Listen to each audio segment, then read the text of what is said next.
bata pa. Tuwing nakakapanood ako ng mga pelikula. Pelikulang tungkol sa pagsasakripisyo at kabayanihan para sa ating bansa. Nasabi ko noon sa sarili ko, kapag ako ay nagkatrabaho, gusto ko ring maging sundalo at magbigay serbisyo sa kapwa ko. Pare, nandito na si pare. Wala ka nang ginawa kundi maglasing na maglasing. Wala ka nang ipinasok na pera dito sa bahay na to. Lasing ka pa ng lasing! Sa mura kong edad, hindi naging madali ang bawat yugto ng aking tadhana. Bata-bata, pili nga ha. Isa lang. Maaga akong namulat sa realidad ng buhay. Maraming pagtitiis at paghihirap ang aking dinanas.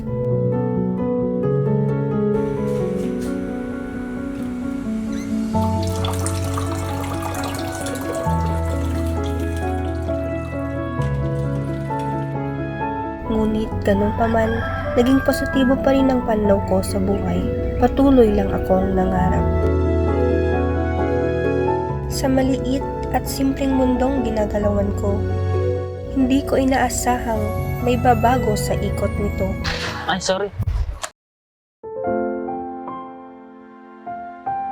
Sorry, Mark nga pala. Maya. Noong dumating ka sa buhay ko, ikaw ang naging inspirasyon ko. Maya! Ikaw ang naging lakas ko sa tuwing nahihirapan ako. Ikaw ang naging pahinga ko sa tuwing napapagod ako. Ikaw ang nagbigay kulay sa buhay ko. Akala ko noon mas mapapadali ang pag-usad tungo sa pangarap ko kung kasama kitang tutupad nito. Ngunit mali pala ako. Hindi ko alam na hindi mo pala gusto ang landas na nais kong tahakin. Mark, andito ka na pala. Oh, di ba delikado yan? Di ba nag-usap na tayo dyan? Alam mo namang matagal ko ng pangarap to, di ba? Mark, sandali lang. Kaya pinapili mo ako kung ikaw ba o ang hangarin kong maging sundalo.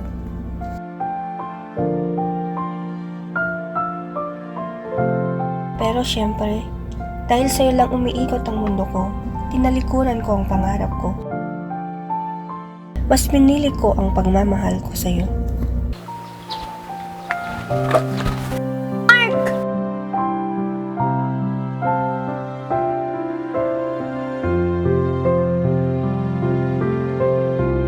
Ngunit sa kabila ng pagpili ko sa'yo, mas pinili mo naman na sirain ang tiwala ko. Mas pinili mong saktan ang damdamin ko. Maya!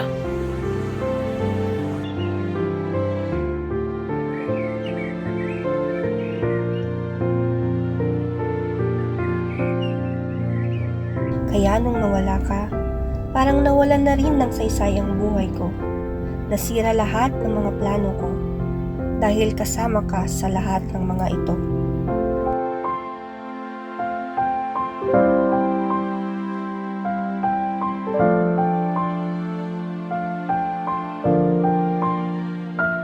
Ngunit sa kabila ng mga pinagdadaanan ko, pinilit kong bumangon sa pagkakadapa ko. Salamat sa may kapal dahil hindi niya ako pinabayaan. Tila ba, ginising niya ako mula sa isang masamang panaginip at binago niya ang pananaw ko. Tila ba, nais niyang iparamdam sa akin na hindi pa huli ang lahat para ituwid ang buhay ko.